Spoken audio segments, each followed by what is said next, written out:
It is approximately 12:54 p.m. on Monday, December 12th, 2011. And this is my friend's 2010 Bryant Evolution System heat pump. It has been a while since I last filmed this unit. And I can't even remember the last time I did a heat mode video. Probably last winter. So this is a 5-ton unit.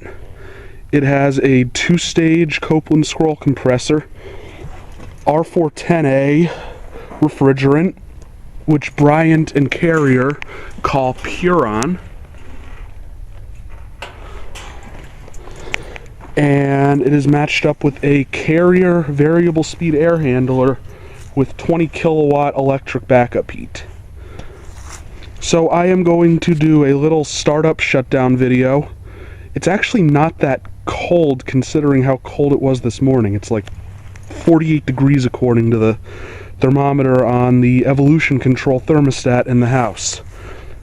It was like 35 degrees this morning when I last checked the Weather Channel. So it is going to get a lot colder tonight, and I have the big Coleman lantern with me that gives off a lot of light. So with that, I should be able to see any steam shows this unit produces at night. If it does a steam show.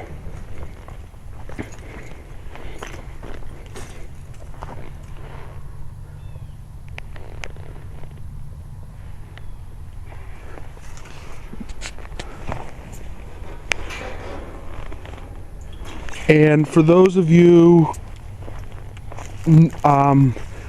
not familiar with my videos, who are just tuning in, basically, this particular heat pump is very special to me because I pretty much picked it out. My friend's parents do not know much about HVAC, and their previous heat pump died. The compressor failed. It was a 98 Trane XE1000 Weathertron, also a 5-ton, matched up with the home's original Trane air handler from 1987. The house was built in 1987. So, snap the twig there. So, I believe this house originally had a Trane XE800 Weathertron heat pump. Either that or an executive Weathertron. That is about right for that time period. But yeah, the original heat pump went in the summer of 1999, and they replaced it with the XE1000. The XE1000 died because partially because my friend's parents didn't keep up with the maintenance.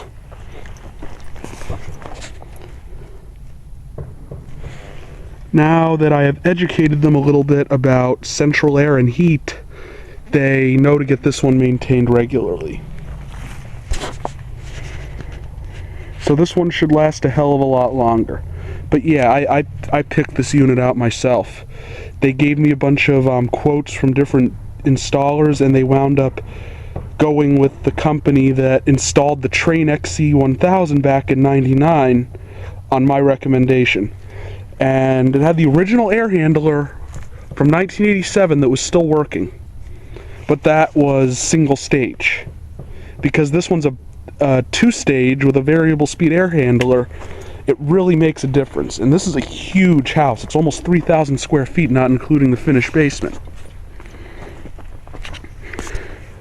2,974 is the estimate according to Zillow. Zillow's an amazing invention.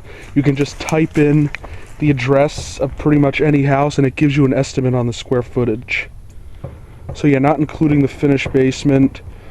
Both the first floor and the second floor, that's almost 3,000 square feet. My house is a lot smaller than this one, and it has 2 of them. 2 air conditioners, so yeah, but I've been upstairs, I felt the vents on the second floor, and it is very, very powerful. It's not lackluster like you'd expect a single unit in such a large house to be, and the two-stage variable speed has a lot to do with that. So basically, since this is a 5-ton, it runs at 2.5 tons capacity when the weather's milder. Alright, so, and I'll bet it defrosted at some point this morning. That's probably where all that water around the bottom is from, because it didn't rain today.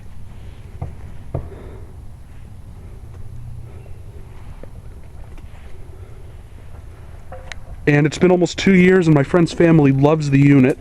Much better than the train, though they still say that compared to a house that has gas or oil heat, the performance could be a little better when it's extremely cold. And when it's just a standalone heat pump with electric backup heat, that's just the way it is.